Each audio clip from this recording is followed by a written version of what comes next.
여러분 반갑습니다. 시험 보느라 정말 고생 많으셨고요. 저는 해커스 공무원에서 사회를 담당하는 김종원입니다.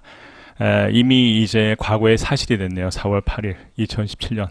자, 이제 이 해설 강의는 과거 완료가 아니라 이제 미래를 위해서 공부하는 기회를 삼도록 하겠습니다. 그래서 앞으로 국가직을 공부하시는 분들이 어떻게 대비할지 전략적으로 여러분 준비하는 기회를 삼도록 하기 위해서 제가 좀 안내를 해드리려고 합니다.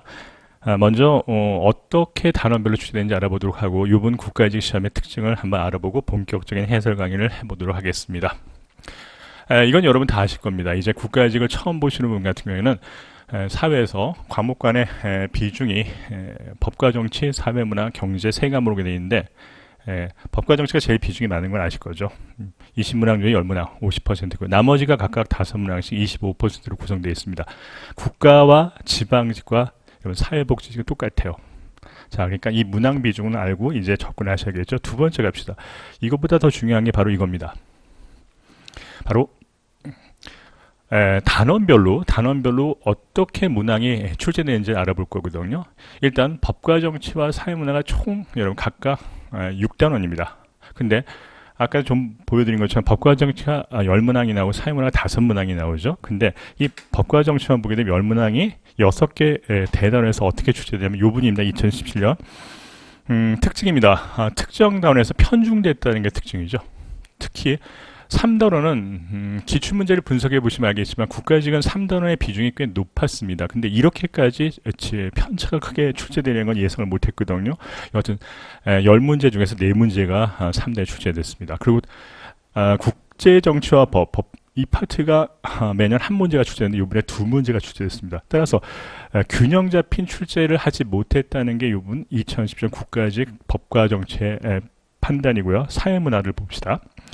6개 단원에서 5문제가 출제되죠. 근데 특정 단원에서 집중됐습니다. 특히 6단원 사회변동과 사회문제는 거의 출제가 되지 않았었는데 이번에 집중적으로 출제됐답니다. 이걸 보면서 여러분 뭘 이제 앞으로 미래를 위해서 공부하는데 지침이 되냐면요. 출제되지 않았던 파트가 있다면은 여러분 공부를 하셔야 될 거고요. 그 다음에 자주 출제된 지역 부분이 있다면 그것도 역시 공부를 열심히 해야 됐다는 것을 알 수 있겠죠. 자, 이건 올해만 갖고 분석을 한 거라면 이제 2013년서부터 이제 어떤 식으로 국가직이 출시되는지를 종합 분석해 드리겠습니다. 자, 보세요.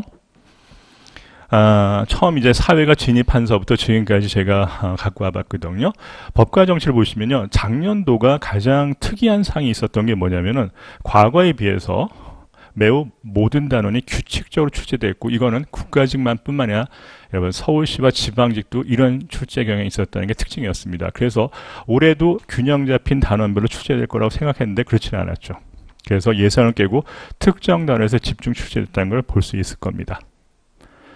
됐습니까? 이제 이게 단원의 출제 경향이에요. 자, 그럼 이제 2017년 문제의 특징을 구체적으로 알아보도록 합시다. 일단 법과 정치가 50%라는 건 아까 말씀드렸으니까 이제 정형화 됐습니다. 이건 변함이 없는 것 같아요. 자, 근데 예상되는 문제들이 다 출제된 건 맞아요.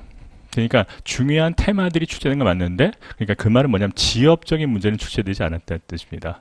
자, 그 다음 수능형 질문 형태의 문제가 나왔던 그 대표적인 사회문화인데요. 문제 해설하다 말씀드리겠지만 수능에서 사회문화에서는 여러분 다 일일이 대입을 해야만 빈칸을 다 대입을 해야만 풀 수 있는 형태가 나왔거든요. 근데 시간이 많이 걸리고 실수만 안 하면 되는데 이런 형태가 나왔다는 게 눈여겨볼 만한 특징입니다. 네 번째 봅시다.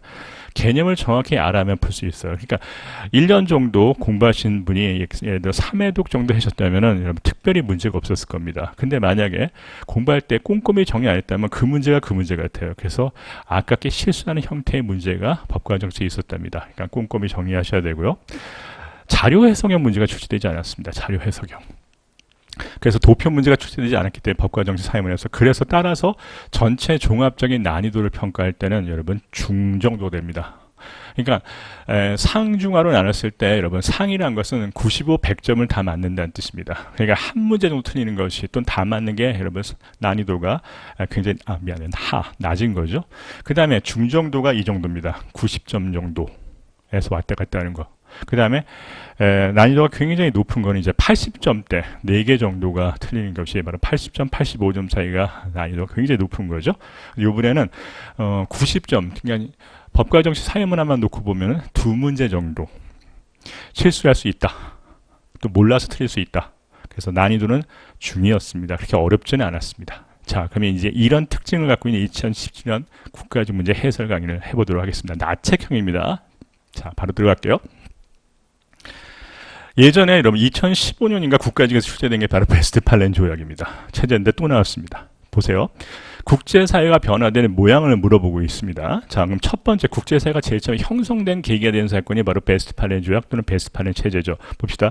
베스트팔렌 하면요, 30년 종교전쟁을 끝으로 해가지고 가장 중요한 건 국제사회 기본 단위가 바로 뭐다? 국가예요. 국가가 형성된 계기가 됐으니까 주권이가 독립을 했다는 뜻이잖아요. 그럼 독립했다는 건 전제가 식민지였다는, 또 누구의 지배를 받았다는 전제가 있습니다. 따라서 교황과 황제도 분리돼가지고 그 당시에는 민족이란 이데올로기로서 단위의 주권 국가가 등장한 계기가 됐다. 그럼 맞는 분석입니다. 이때서부터 이제 국제사회가 형성된 겁니다. 자, 그래서 이제 2번 보세요. 1차 세계대전 이후 국제평화 안전을 위해서 이제 전쟁이 끝났으니까 평화를 지향할 겁니다. 그래서 집단안보인 연맹이 창설됐지만 강대국 미소가 여러분 어떻게 하는데 거기에 회원국으로 활동을 하지 못해요. 따라서 실질적인 권한을 걷지 못했기 때문에 2차 세계 이후에 국제연합이 지금 국제평화를 위한 기구로 활동하고 있는 겁니다. 3번 보세요. 트루만 독트린 들어봤을 겁니다. 47년 3월에 냉전 시대에 이게 틀렸죠. 여러분, 제국주의와 식민주는 18세기 시민혁명 이후 19세기입니다. 지금 트루만 독트린은 20세기잖아요. 따라서 이거는 뭐야?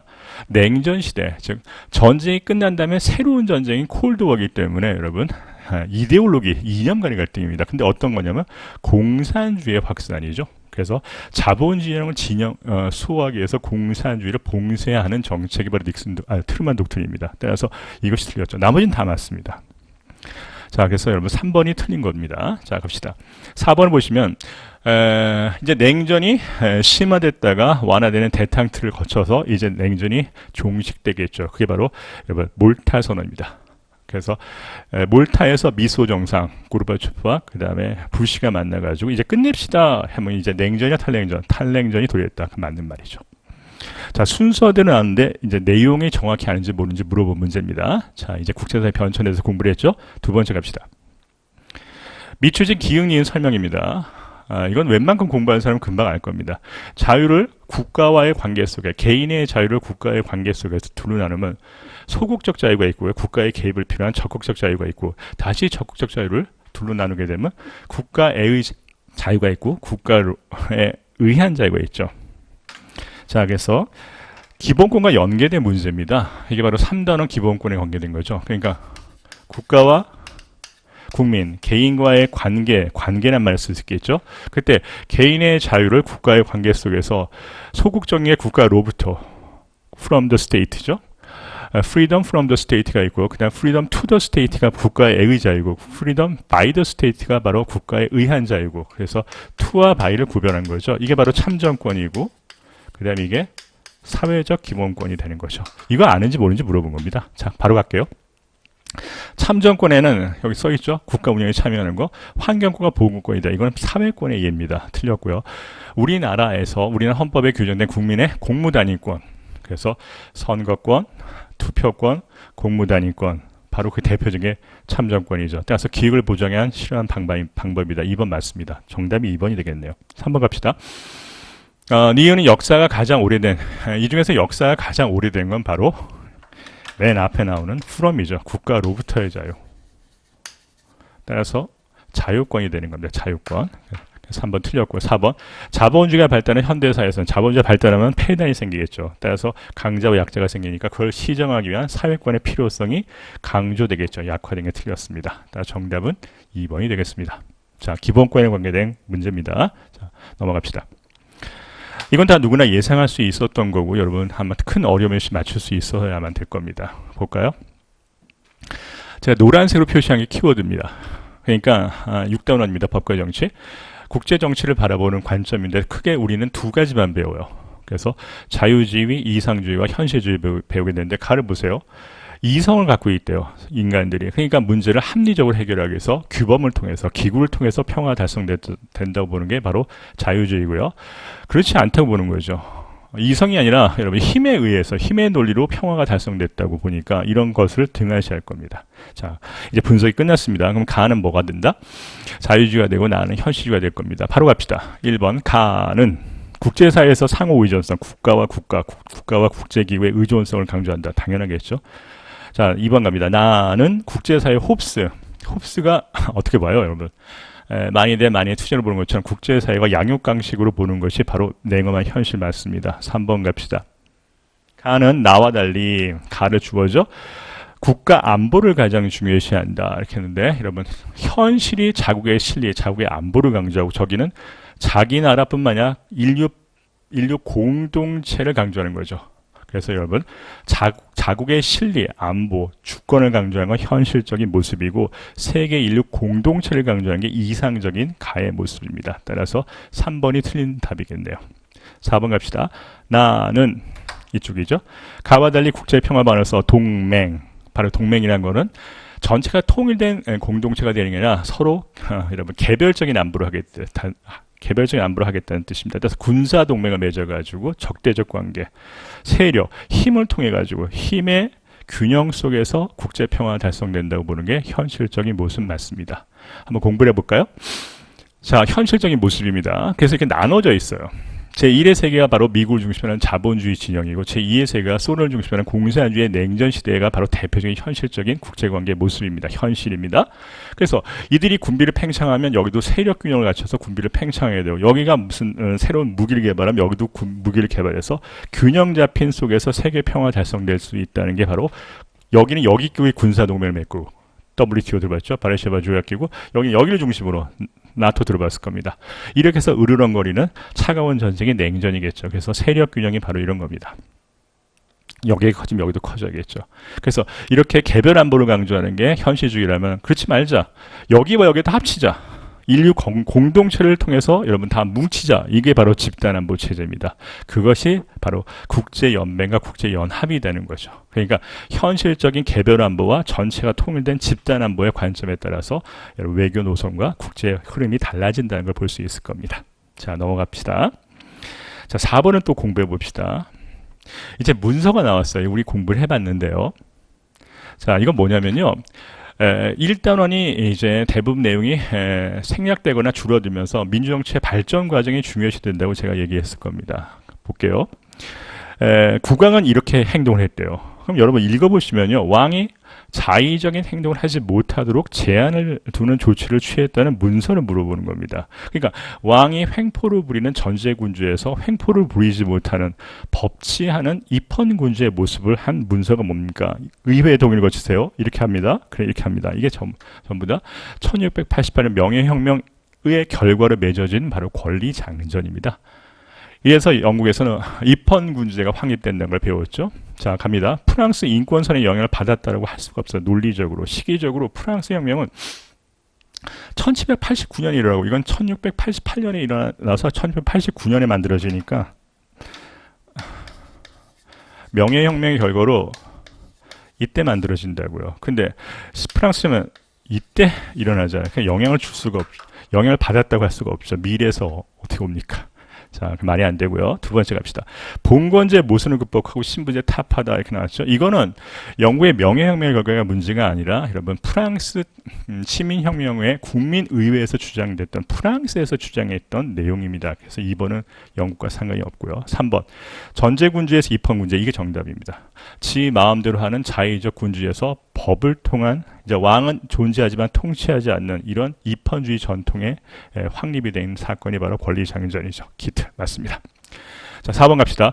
보통 선거와 제한이 없는 선거와 그다음 평등 선거 원칙이 제시된 사건은 민주정치 발전에서 대표적인 게 여러분 인민헌장입니다. 인민. 그래서 노동자, 남자 노동자의 정치 참여 운동인 차티스트 들어봤을 겁니다. 거기서 주장한 내용이기 때문에 여기랑 상관이 없답니다. 정답은 3번이 되겠습니다. 자, 5번 공부해 봅시다. 이것도 큰 어려움이 없었겠죠?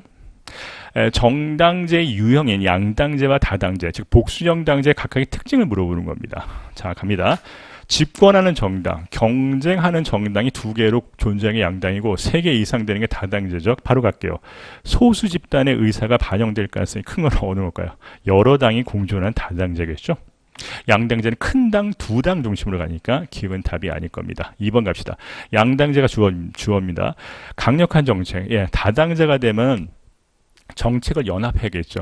의원 내각제라면 연립을 할 것이고, 그 다음에 대통령제라면 여소야대 전국이 될 수밖에 없습니다. 그러니까 강력한 정책은 다당제보다 양당제가 전국 안정에 도움이 되기 때문에 이 니은이 답이 되겠죠. 바로 디귿 갑시다. 다당제는 양당제보다 다수당 횡포 가능성이 높다. 여러분, 다수당 횡포 부릴 수 있는 거는 여러분 양당제겠죠. 과반 인석을 얻은 정당 하나와 거기에 버금가는 두 개의 경쟁하는 정당으로 운영된 양당제는 다수당의 횡포 부릴 가능성이 높겠죠. 그래서 양당제가 횡포 가능성이 높습니다. 다당제가 아니라. 자, 그 다음에 리을 봅시다. 다당제는 양당제보다 책임 소재가 그려볼까요? 이렇게 여러 당이 누구도 과반을 서걷지 못하고 집권하는 경쟁하는 정당이 3개 이상이 되는 이게 다당제인데 법을 만들어 봅시다. 과반 이상이 찬성해야 되니까 이렇게 정책을 연합해서 법을 만들어다 칩시다. 그럼 이 법이 문제가 돼요. 그럼 책임을 다 전가시킬 수 있잖아요. 근데 만약에 이렇게 돼 있다. 존재하는 정당으로 양당제를 구별한 게 아니에요. 이래도 양당제가 됩니다. 이 둘이 경쟁하고 집권한 정당의 숫자를 구별한 겁니다. 따라서 이렇게 양당제가 됐을 때 여러분 이들이 법을 통과했겠죠. 그럼 얘 책임이잖아요. 따라서 책임 소재가 불명해질 수 있는 것은 다당제의 단점이죠. 그래서 리을은 맞습니다. 그러니까 둘 다 맞는 게 몇 번? 4번이 정답이 되겠습니다. 6번 가봅시다. 이 도시와 농촌은요, 여러분이 현대 사회 변동에서 생기는 문제점인데, 이거는 정보 사회와 산업 사회에 관계된 우리가 문제를 풀면서 여기다 여러분 대입을 해가지고 이걸 풀 수 있을 것 같아요. 큰 어려움이 없었을 건데 아마 처음 보시기 때문에 생뚱맞아서 당황했을 수도 있겠습니다. 천천히 보세요. 도시와 농촌 둘 중에 하나래요. 됐죠? 근데 이질성이에요, 직업이. 그럼 여러분, 직업이 굉장히 다양한 게 높은 게 어느 쪽일 것 같아요? 도시겠죠. 도시는 직업이 굉장히 다양하잖아요. 농촌은 자연 환경에 열받기 때문에 같은 지역에서는 같은 직업이 될 수밖에 없습니다. 그러니까 동질성이 매우 여러분 높고 이질성은 낮을 겁니다. 그러니까 이게 농촌이 되고 이쪽이 도시가 될 수 있고 X축을 봅시다. 익명성이 뭐예요? 이름을 은닉할 성질입니다. 이름을 은닉할 성질이 높은 쪽이 어느 걸까요? 여러분, 도시는 서로 몰라요. 그러니까 모르기 때문에 은닉할 가능성이 높습니다. 농촌은 옆집의 개 이름도 알아요.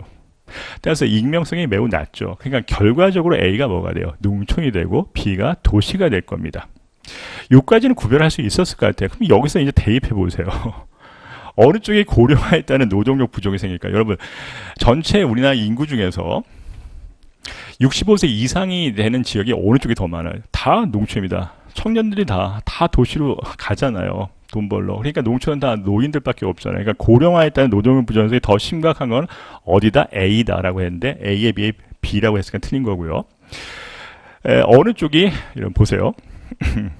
사회통제 규범인데 어느 쪽이 공식 비공식을 통제할까요? 여기는 법대로 하겠죠. 도시에서 익명성이 크니까. 여기는 농촌은 서로 다 얼굴을 알아요. 그러니까 공식적인 통제가 아니라 비공식 통제. 예를 들어 관습 같은 경우로 통제를 하게 되는 겁니다. 따라서 B가 주어져. B에서는 주로 비공식이다, 공식적 통제다. 공식적 통제죠. 자, 갑니다. 3번 보세요. B에 비해서 A가 주어입니다. 가정과 직장의 분리 정도가 낮다. 직장과 일터란 뜻입니다. 직장과 일터가 집과 직장 일터의 분리 정도가 낮다는 게 뭐냐면 농촌은 문을 열면 직장이고 일터입니다. 자연 환경에 열받죠. 도시는 자기가 직장이 있는 곳으로 가야 돼요. 맞죠? 그래서 이동을 해야겠죠. 그래서 가정과 직장의 분리 정도가 여긴 높고 여긴 낮다. 그럼 맞는 답이죠. 4번 갑시다. B에 비해서 A가 주어입니다. 이거 같은 말이에요. 이 둘과 2번과 4번이 같은 내용입니다. 도시는 익명성이 높으니까 여러분 다 보여주는 관계가 아니라 보여주고 싶은 형식적 관계가 일반적이고 여기는 농촌은 공동체가 운명 공동체예요. 따라서 여러분 굳이 구별한다면 우리 집단에서 이 농촌은 우리는 공동사회적 성격이 강하고 도시는 이익사회적 성격이 강하다고 얘기하는 겁니다. 됐어요? 자, 그래서 B에 비해서 A는 2차적 인간관계이고 1차적 인간관계예요. 1차적 인간관계가 더 나타날 수 있겠죠. 그래서 뒤바뀌어야 될 겁니다. 정답은 옳은 것은 3번이 되겠습니다. 넘어갑시다. 제가 갖고 와봤어요. 자, 도시는 밀도가 높고 농촌은 밀도가 낮고요. 인과관계는 아까 말한 것처럼 도시, 농촌, 여러분 테니스 아시죠? 집단을 불허했을 때 이쪽이 바로 공동사의 게마인샤프트라고, 여기는 게제샤프트, 이익사회적 성격이 강합니다. 그래서 우리 아실 거고요. 여기는 이질적이에요. 그래서 돈 많이 버는 사람과 많이 적게 버는 사람의 격차가 굉장히 커요. 소득 격차. 여기는 같은 산업에 같은 직종에 종사하기 때문에 격차가 크지 않습니다. 나왔죠? 공식, 비공식 나왔습니다. 사회적 이동을 한다면은 지금 이거 공부하는 겁니다. 다음에 또 나올 수 있으니까요. 도시는 여러분 만약에 이동하면 도시에서 도시로 이동할까요? 도시에서 농촌으로 이동할까요? 이촌이 항도잖아요. 농촌을 떠나서 다 도시로 가고 있는 상황에서 도시에서 만약에 이사를 간다면 도시에서 도시로 이동합니다. 그래서 지역 내 이동이라고 해요. 여기는 만약에 여기서 이동을 한다면 여러분 어디로 가요? 농촌에서 농촌으로 같은 지역 내로 이동할까요? 아니면 지역 간 이동일까요? 이촌향도 도시로 가버립니다. 따라서 지역 간 이동이라고 하는 겁니다. 따라서 이동을 한다면 지역 간 이동이고, 이동을 한다면 지역 내 이동이고, 그 다음에 이동은 빈번해요? 빈번하지 못해요? 직장 때문에, 또는 여러분 학교 때문에 빈번하죠. 여기는 자기가 살던 터전을 벗어나게 되면 생존이 어려워요. 그래서 이동하기가 매우 어렵고, 그럼 만약 이동한다면 지역 간 이동이고, 저기는 이동이 빈번하면 지역 내 이동이 일어난다. 지위는 여러분 아시죠? 성취지위. 꼭 여러분 이건 자기가 아버지가 농부는 자식도 농부가 될 수밖에 없는 이런 위치가 될 수 있겠죠. 자, 일반적인 특징입니다. 여기는 인문환경, 여기는 자연환경. 마지막으로 익명성은 높다, 여기는 낮다. 익명성에 대해서 여러분 오해하지 마세요. 익명성 이름을 숨기는 가능성입니다. 자, 공부를 했습니다. 이제 7번 봅시다. 1타 2로 예상됐던 문제죠. 자, 바로 갈게요. 노란색을 보시면 금방 알 수 있을 겁니다. 접촉을 했어요. 여러 사람들이 있는데 이런 사람과 차별적으로 교제 빈도를 늘렸어요. 그래서 어떻게 한다? 나쁜 짓을 배우는 걸 넘어서 그 나쁜 짓을 중화시키는, 순화시키는 것까지 또 배워가지고 어떻게 한다? 여러분, 죄의식이 낮아지게 하는 이론이 뭐냐? 이게 바로 차별적 교제 이론이죠. 배운다는 뜻입니다. 두 번째 갑시다. 나는 인터넷 공간을 매운 이렇게 쭉 나왔습니다. 읽어보시면 어떻게 한다? 여러분, 규범이 제대로 없대요. 규범. 그게 무규범이죠. 그래서 새로운 규범이 확립되지 못해가지고 어떻게 한다? 진공상태, 아노미가 없다, 노미, 규범, 아노미, 무규범, 규범의 부재. 그럼 이건 아노미 이론인데, 아노미 이론이 두 개 있죠? 그래서 사람으로 구별해 보세요. 머튼의 아노미예요, 뒤르킴의 아노미예요. 사회 급변 속도가 빠르대요. 급변으로 인한 아노미 현상을 우리는 뒤르킴의 아노미라고 하는 겁니다. 자, 이제 분석이 끝났으니까 선택지는 바로 고를 수 있을 것 같아요. 1번 가볼까요? 가는 목표가 있고요. 누구나 추구하는 문화적 목표, 공동의 목표가 있고, 이걸 합리적으로 제도화된 수단이 완비되지 못하기 때문에 구조적으로 일탈이 발생할 수밖에 없다라고 거시적으로 기능적으로 바라보는 게 이게 바로 머튼의 아노미입니다. 뒤르킴의 아노미가 아니죠. 2번 갑시다. 가는 인간의 상호작용, 미시 맞습니다. 이게 미시고 이게 거시죠. 자, 미시 중에서 거시 중에서 이 기능론인데 지금 미시입니다. 인간의 삶을 통해서 배웁니다. 배운다. 학습을 통해서 사회의 결과로 배운 것을 우리는 차별적 교제로 하는 거니까 정답이 2번이 되겠습니다. 3번 갑시다. 나는 특정 행위를 규정합니다. 그러니까 이것은 참 나쁜 짓이라고 사회적 의미를 부여함으로써 어떻게 한다? 일탈이 되기도 하고 안 되기도 해요. 의미 부여 속에서 상대적 일탈의 기준으로서 일탈이 발생하는 것은 이거는 바로 미시적인 낙인이니까 틀린 거죠. 4번 갑시다. 불평등한 구조 때문에 일탈이 발생할 수밖에 없어요. 이거는 갈등적 시각이기 때문에 어디에도 들어가지 않습니다. 이건 기능론 거시 해석은 미시가 되기 때문에 정답은 바로 2번을 찾을 수 있었을 겁니다. 자, 8번 공부해 봅시다. 이제 이게 안 틀릴 것 같은데요. 보세요. 기획 바로 갑니다. 회사, 해외 지사예요. 이익사회냐 공동사회냐 물어보는 기준은 이 집단과 조직이, 이 집단이 어떻게 한다? 여러분. 결합되는 의도로 구별한 거잖아요. 그러니까 운명적으로 결합되냐 선택해서 결합되냐라고 물어보는데 해외지사는 여러분 지원해서 가는 거니까 이익사회 맞네요. 그래서 기획은 이익사회 공식 조직이 되고요. 지금 다 갖고 온 겁니다. 이해를 보세요. 자원봉사 동아리인데 어디에 있어요? 회사 내에 있죠. 그럼 공식 조직 내에 있는 자원봉사 동아리면 공식 조직이 아니라 비공식 조직이고, 이것도 선택해서 만든 이익사회고 친목단체인가 자발적 결사체가 될 수 있습니다.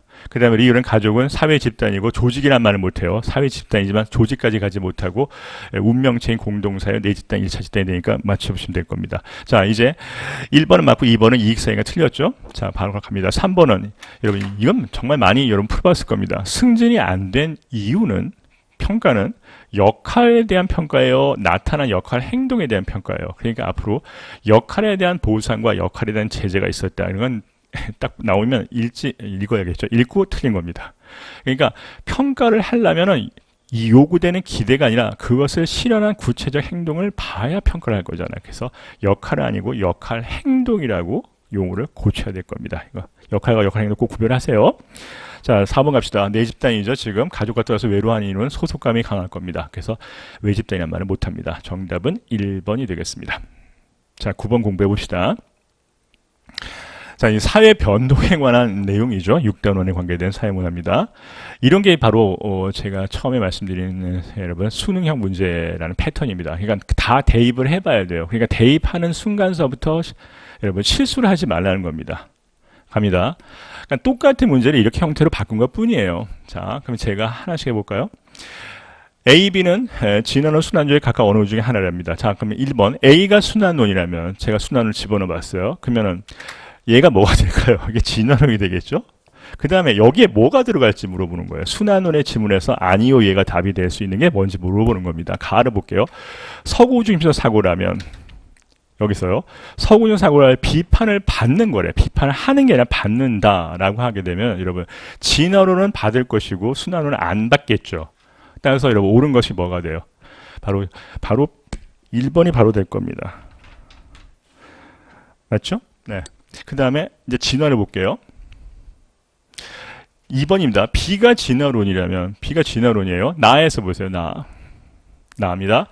자, 이게 진화론이면 이게 순환론이 되겠죠. 순환론이 됐을 때 예, 그 다음 진화론을 아니요 할 수 있는 질문 항목을 골라보는 겁니다. 사회변동은 일정한 방향성을 갖고 있는 건 둘 중에 어느 거예요? 바로 진화론 뿐이죠. 그러니까 여기가 예가 되고 여기가 아니어야 될 건데 여러분 제시문 질문이 틀렸죠.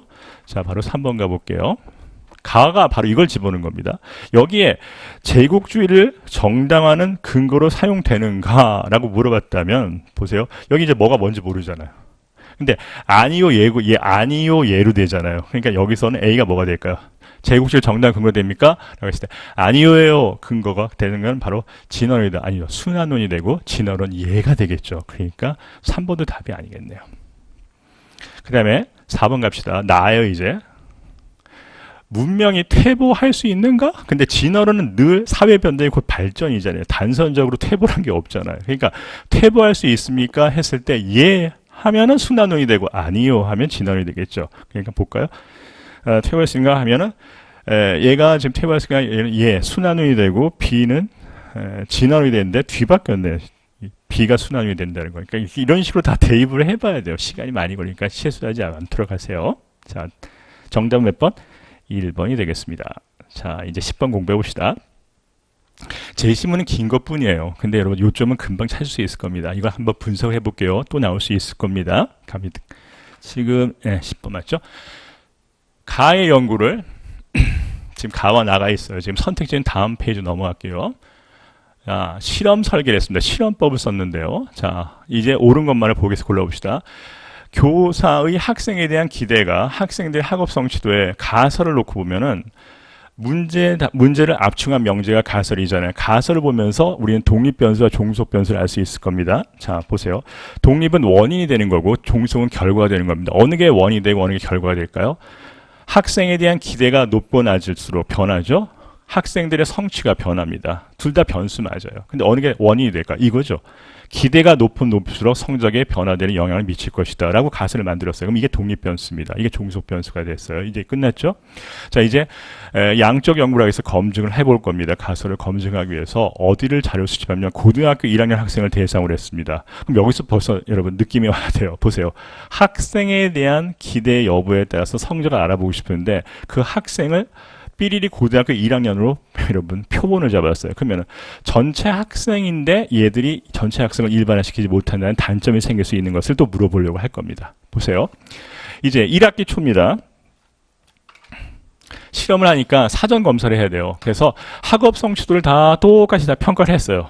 그래서 시행한 후 1학년 모든 반에서 무작위로 20반 학생을 선정했어요. 이건 무작위는 잘 선정한 겁니다.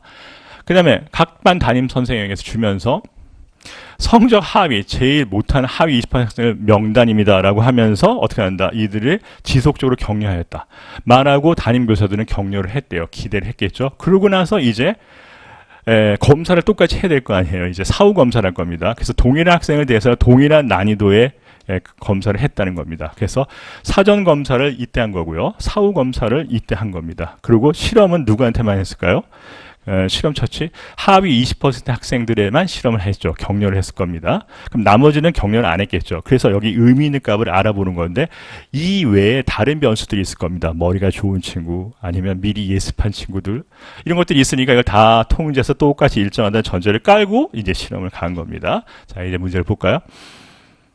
제가 갖고 왔어요. 앞에 거를 갖다가 기억, 교사의 학생에 대한 바로 갑시다. 기억은 독립변수다 맞죠? 그 다음에 나에서 여러분 실험을 간다면 어디다만 기대를 할까요? 실험을 하는 대상에만 여러분 인위적 처치인 실험을 하겠죠. 그래서 나에서는 X에 해당된다. 맞아요. 그 다음에 인위적 처치 맞죠? 자, 니은 갑시다. 여기는 실험을 가했으니까 실험 집단이라고 하고 여기는 실험을 가지 않았으니까 통제 집단 또는 비교 집단이라고 하는 겁니다. 뒤바뀌었습니다. 니은이. 디귿 갑시다. 나에서요. 나에서 만약 A1, A2, B2가 같고 이 둘이 같고 사전검사가 다 똑같아요. 변수가. 그 다음에 B2가 같고 여기 똑같고요. 얘만 틀린 거예요. 지금 무슨 말이야? 실험을 했더니만 얘만 변수가 변화되는 겁니다. 통계학적으로 의미가 있어요. 의미 있는 값이 나왔습니다. 따라서 어떻게 된다? 이 가설은 인용되겠죠. 채택될 수 있다. 이 말이 맞네요. 그 다음에 리를 보세요. 가의 연구결과는 아까 냈죠. 표본. 고등학교 1학년 표본이 전체를 대표하지 못합니다. 그러니까 가설은 검증됐다 하시라도 그것을 일반화시키지 못하는 이유가 표본이 선정이 잘못됐기 때문에 일반화가 불가능한 겁니다. 따라서 가능하지 못하죠. 정답 몇 번? 기억 디귿이 되겠습니다. 자, 실험법에 관계된 공부였습니다. 넘어갑시다. 10번 보세요. 이제 다시 법과 정치로 왔는데요. 법률이 헌법이 아니라 법률입니다. 제정, 만들어지고 그다음에 개정, 고쳐지는 과정에 대한 설명 중 여러분 많이 도표로 풀어봤을 겁니다. 자, 이제 정확히 아는지 모르는지 물어본 거예요. 갑시다. 제안이죠. 법률을 제안할 때는 누구도 할 수 있다? 우리 안에서 의원 내각적으로 정부도 할 수 있다는 걸 배웠을 겁니다. 이건 맞는 답이고요. 2번 가볼게요. 헌법 또는 법률에 특별한 규정이 없는 한 우리 외웠죠? 재과출 출과찬 이게 일반 의결 정족수죠. 그래서 본회의에서 특별 정족수가 아니라면 일반적으로는 재과출 출과찬으로 의결된다. 맞는 말입니다. 3번 갑시다. 국회에서 의결된 법률안에 대해서 이의가 이송이 와서 대통령이 여러분 이의가 있을 때 대통령은 정부로 이송된 날로부터 15일 내에 액션을 취하겠죠. 그래서 15일 내에 돌려보내는 보류 거부가 인정되지 않고 환부 거부가 인정되니까 돌려보내야 됩니다. 맞습니다. 4번이 틀린 이유를 잘 보세요. 돌려보냈어요. 거부권을 행사해서 재의결을 요구했다면 법률안에 국회에서 의결이 아니라 다시 의결했겠죠. 그래서 재과출 3분의 1로 의결됐다면 그때 확정되는 겁니다. 그러니까 공포가 확정되는 시점이 아니라 재의결되는 시점에서 확정됐기 때문에 대통령이 공포해야 돼요. 그러니까 대통령이 공포하는 즉시가 아니라 재의결되는 순간 즉시 확정된다라고 고쳐야 될 겁니다. 정답은 4번이 되겠습니다. 한번 공부해 봅시다. 자, 제가 갖고 와봤어요. 개헌안이 확정된 건 언제? 개헌안. 여러분, 확정이 되지 않은 걸 아니라고 해요. 그래서 개헌안, 법률안, 예산안이라고 하는 겁니다. 자, 그럼 아직 확정되지 않았으니까 언제 확정된다? 헌법의 개정안은 국민투표로 확정되고, 그 다음에 법률안이 확정되는 게 3가지가 있어요. 이거 제 교재에 있어요, 여러분. 다 배웠을 겁니다. 국회에 의결된 법률안이 정부에 이사 왔어요. 이사 왔는데 대통령이 이사 오자마자 너무나 기쁜 법률안이에요. 그래서 제가 대통령이 기쁠 때 액션, 슬플 때 액션, 모를 때 액션 3개를 나눴을 겁니다. 너무 기뻐요. 그럼 바로 공포하겠죠. 그럼 공포 즉시 확정과 똑같고, 두 번째는 지금 나왔죠. 의결된 법률안이 정부에 이송되고 대통령이 15일 내에 돌려보냈어요. 그때 재의결되는 순간 확정. 공포나 재의결 요구를 여기 제기를 한 거죠. 그 다음에 여기 지금 3번 얘기한 겁니다. 2번은 뭐냐면 15일 내에 아무런 액션을 취하지 않은 거예요. 그랬더니 어떻게 한다? 여러분 확정되는 겁니다. 그래서 우리는 보류 거부가 인정되지 않고 적어서 돌려보내야 되는데 15일 내에 안 하면 확정되고 돌려서 재결되면 확정된다. 이게 여러분 세 가지고, 그 다음에 마지막 예산을 볼게요. 예산은 언제 확정된다? 여러분 이 중에서 대통령이 거부할 수 있는 거는 법률안밖에 없어요. 따라서 여러분 이건 거부하지 못합니다. 그래서 국회에서 예산이 심의 의결되는 순간 바로 확정이 된다는 것이 법률안과 차이가 있다는 걸 구별할 수 있으면 되겠습니다. 넘어갈게요. 자, 12번 이제 위법성 조각 사유. 범죄 구성 요건에 관계된 내용이죠. 자, 갑니다. 이미 주어졌어요. 이런 사례는 굉장히 많습니다. 공무원이 법을 집행하는 공무원이 적법한 공무 집행이 될 수 없는 경우에 여기에 저항을 했대요. 반항을 했대요. 대항을 했다는 뜻입니다. 그랬을 때 어떻게 한다? 상해를 가했어요. 그럼 구속요건 해당성이 있죠. 공무집행 방해죄의 구속요건 해당성과 상해죄의 구속요건 해당성을 갖췄습니다. 근데 공무집행 방해죄가 상해죄가 성립되지 못하는 이유는 구속요건 해당성이 있지만 위법성이 조각되는데 그 중에서 어느 것 같아요, 여러분? 일단 피해자 승낙과 자구에게는 되지 못할 겁니다. 맞죠? 피해자 승낙할 리도 없고 자구에게는 청구권을 보존하는 행위인데 이건 상관없잖아요. 그럼 둘 중에 어느 것 같아요, 여러분? 그렇죠. 부당한 침해에 대한 방어하는 행위가 정당한 방해가 되고 이건 위난을 피하기 위한 상당한 행위가 답이 아니겠죠. 바로 나왔을 겁니다, 여러분. 정당 방위로 위법성이 조각돼서 범죄가 성립되지 않는 겁니다. 자, 13번 공부해 봅시다. 사법, 재판 절차입니다. 이 사법 부분은 지금까지 누대에 걸쳐서 안 나왔다는 얘기를 계속해서 이번에 나올 가능성이 높다는 얘기 했을 겁니다. 보세요. 3심제가 원칙인데요. 예외적으로 단심 또는 2심제가 있다는 걸 알 겁니다. 그래서 선거에 관계된 당선 또는 선거 무효 소송 같은 경우에 선거 소송은 빨리 끝내야 되는 특징 때문에 큰 선거, 공직선거 중에 3개 중에서 대통령, 국회의원, 그 다음에 광역단체장에 관계된 이런 선거는 한 번으로 끝난다는 걸 배웠을 겁니다. 여기 광역단체장이잖아요, 지금. 그러니까 이것도 역시 여러분 1심제입니다. 그러니까 단심제죠. 자, 2번 갑시다. 행정소송은 행정심판이 1심의 역할을 하므로, 여기 들어봤어요? 우리 그림이 나왔죠? 행정법원이 1심, 고등법원이 2심, 대법원이 3심인 행정소송입니다. 민사, 행정, 가사, 형사 다 3심제가 원칙이라는 걸 배웠을 겁니다. 틀렸죠? 3번 봅시다. 특허법원이에요. 특허법원은 고등법원급이죠. 그래서 특허에 관계된 소송은 2심이 될 수밖에 없는데 특허법원의 판결에 불법한 게 상고잖아요. 그러니까 여러분 1심, 2심, 3심에서 항고, 상고가 되는 게 물론 그것도 맞지만 2심에서 3심 갈 때, 즉 특허법원에서 대법원 가는 것도 여러분 이것도 상고라고 하는 겁니다. 그러니까 소송 심리 중에서 대법원에 올라가는 불법에서 올라가는 다 여러분 상고라고 해요. 그러니까 모든 법원에서 여러분 올라가는 대법원 심리는 다 상고라고 하는 겁니다. 그러니까 제외한 게 틀렸죠. 4번 갑시다. 각급 법원은 명령규칙. 자, 볼게요. 헌법이 있고요. 법률이 있어요. 법률이 헌법 위반되는 건 헌재가 심리하고 법원이 제소하는 거 들어봤을 겁니다. 근데 나머지 것들, 명령규칙 처분 같은 것이 헌법과 법률 위반할 때 각급 법원이 심리하고 최종적으로는 무슨 법원? 최종심은 대법원이니까 대법원이 심리하는 게 맞습니다. 따라서 옳은 것은 몇 번? 4번이 되겠습니다. 헌법 조문에 있는 그대로 내용을 낸 겁니다. 자, 가볼게요. 이제 14번 갑시다. 대통령의 행정부죠. 역시 법과정 3단원입니다. 통치기구인데 사면이 두 개 있죠. 일반 사면과 특별 사면인데 일반 사면은 그 범죄를 저지른 사람 모든 사람을 풀어주기 때문에 그 법을 형해화시킬 가능성이 높기 때문에 법을 만드는 입법부의 동의를 거쳐야만 대통령이 사면을 단행할 수 있다는 걸 배웠을 겁니다. 특별 사면은 국회 동의가 필요하지 없죠. 자, 그럼 1번은 맞고요. 2번 갑시다. 이게 낚시 여러분. 비슷하잖아요. 네 글자. 행정각부의 장은 국무위원들 중에서 국무위원이 큰 개념이죠. 그 중에서 국무총리가 임명제청을 대통령이 하는 거죠. 그래서 국무총리를 고쳐야 될 겁니다. 국회의장이 아닙니다. 이런 식의 국회의장과 국무총리를 뒤바꿔내는 문제가 잘 나와요. 자, 2번 틀렸고요. 3번 갑시다. 국무회의는 행정부의 최고의 심의기관이죠. 그래서 대통령, 국무총리 15인에서 30명. 이거 헌법에 있는 조문 그대로 갖고 온 겁니다. 맞습니다. 이것도 마찬가지고요. 그래서 여러분 조문을 헌법 조문을 공부를 틈틈이 보시는 것도 시험에 유리하다는 것을 알 수 있는 팁이 될 수 있습니다. 됐죠? 그래서 세입세출의 결산을 여러분 회계검사를 해서 대통령과 다음 연도에 국회에 보고하는 게 감사의 역할입니다. 정답은 2번이 되겠습니다. 자, 15번 마지막 문제 볼까요? 제시문이 긴데 여러분 특별히 어려운 게 없었을 것 같아요. 이거는 볼까요? 장래희망이 좀 넘어가세요. 이제 여기 키포인트 만 18세라는 뜻이죠. 갑이 있는데 쭉 했는데 여러분 혼인신고까지 했어요. 그럼 법률이 됐겠죠. 이 친구는 법이 인정한 형식을 갖춰는 법률을 갖춰서 완벽히 성년이 의제됐다는 뜻입니다. 그러니까 미성년자이지만 19세가 안 된 18세이지만 요건을 다 갖춰서 성년이 됐다는 뜻입니다. 민사상. 그리고 쭉 나와가지고 이런 사건이 있었어요. 자, 바로 가볼게요. 1번. 선거권이야, 피선거권이야? 선거권이면 좀 문제가 될 수 있어요. 날짜가 없기 때문에.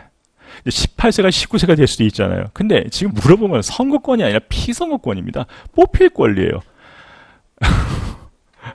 차기 대통령. 시간이 가면 얘도 생기지 않을까요? 근데 여러분 피선거권 만 40세입니다. 근데 대통령 임기가 있을 거 아니에요. 그래서 다음 대통령 선거 때 선거권을 가질 수가 없겠죠. 40년 후에 생길 수는 없으니까. 한 22년이 후에 될 수 없죠. 대통령 임기가. 그러니까 1번은 틀린 겁니다. 자, 2번 가볼게요.